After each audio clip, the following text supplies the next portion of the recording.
I co? Nikt nie zwrócił mi uwagi na to, że płytki sterujące przykręciłem do góry nogami, więc nic dziwnego, że joye nam nie działały. Musimy to szybko odkręcić i zamienić miejscami.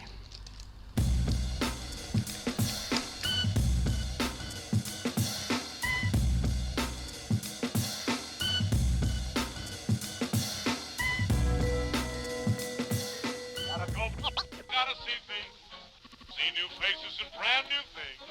Gotta go places and do things, maybe to forget. Siema, dawno się nie widzieliśmy, prawda? Praca pochłonęła nas na tyle, że gdy już przerwaliśmy nagrywanie, ciężko było wskoczyć z powrotem w rytm i temat kolejnych filmów, jakoś się rozmył. Mamy nauczkę, by nie obiecywać zbyt wiele, bo życie potrafi niestety wszystko zweryfikować. Tymczasem, pamiętacie naszego pierwszego drona? Ten mały latający czołg DJI Spark wciąż jest w użyciu. Póki co na nasze potrzeby wystarcza, ale brakowało mu jednego bajeru, spotykanego już teraz w nowych dronach DJI, czyli odkręcanych drążków. Przygotowując się do modyfikacji, zamówiliśmy dwa rodzaje drążków na AliExpress, nakręcane i wkręcane. Po dłuższych poszukiwaniach udało się także upolować uszkodzoną aparaturę. Tak na wszelki wypadek, by nie uszkodzić naszej, w razie gdyby mod się nie udał. Uszkodzenie polegało na wyłamanych pinach portu micro USB, w wyniku czego kontroler normalnie mógł się ładować, ale niestety nie działało połączenie OTG. Aparatura kosztowała mniej niż nowy, oryginalny joystick, a nowy port to przysłowiowe śrubki, więc wybór był prosty. Ważne, nie namawiamy do tej modyfikacji.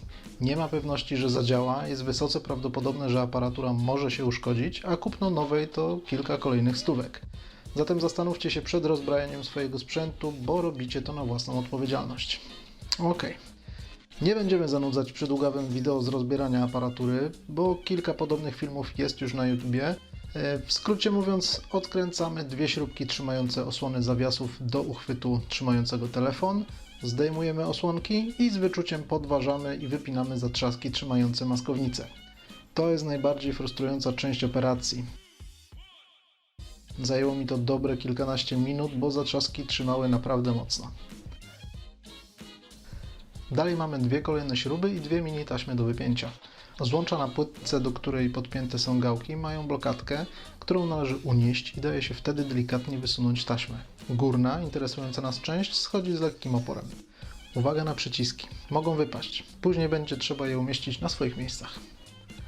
Odkręcamy joya, rozbieramy mechanizm i tu ciekawostka. Choć gałki są mechaniczne, odczyt położenia i wychylenia realizowany jest przez odczyt zmian pola magnetycznego. W podstawie gałki jest mały magnesik, a nad wszystkim czuwa układ na płytce drukowanej i metalowa ramka, prawdopodobnie izolująca wpływ zewnętrznego pola. Po oględzinach samych joysticków okazało się, że w uszkodzonej aparaturze gałki prawdopodobnie da się wyciągnąć.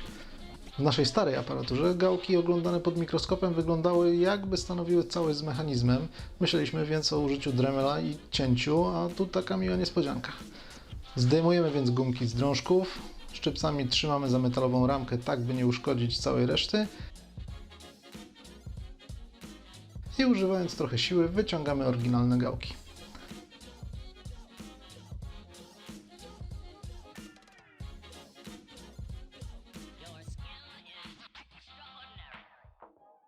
Teraz mamy dwie opcje. Możemy wkleić w ich miejsce specjalnie przycięte i oszlifowane śruby, tak by na wystający gwint móc nakręcić gałki w wersji nakręcanej. Możemy też zakleić dziury po gałkach klejem epoksydowym, służącym do spawania na zimno, odczekać 24 godziny, nawiercić lekko zaklejone dziury i wkręcić drugi rodzaj gałek, które powinny zagwintować nam powstałe otwory i pozwolić na ich dalszą eksploatację.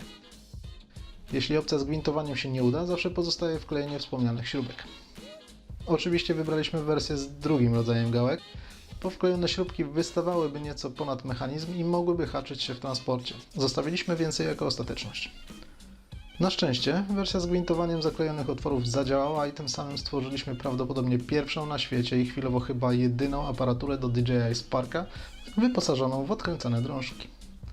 W tak zwanym międzyczasie dobraliśmy się też do portu i dzięki pomocy znajomego, dzięki Rachshas, wymieniliśmy prostokątny port mikro typu A, który strasznie ułatwia uszkodzenie i wyłamywanie pinów, bo łatwo omyłkowo wpychać kabel do góry nogami, na klasyczny trapezoidalny port mikro typu B.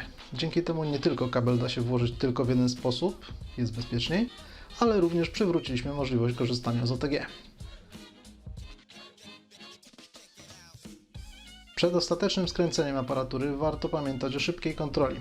Można użyć do tego opcji kalibracji w aplikacji DJI Go 4. Podłączenie drona nie jest wymagane.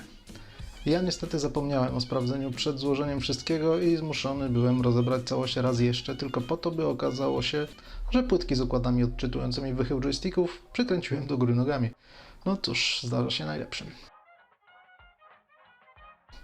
Na koniec jeszcze krótkie pozdrowienia i podziękowania dla ludzi z forum sparkpilots.com. Nasza mała burza mózgów pomogła w doprowadzeniu tego pomysłu do końca. To wszystko na dziś.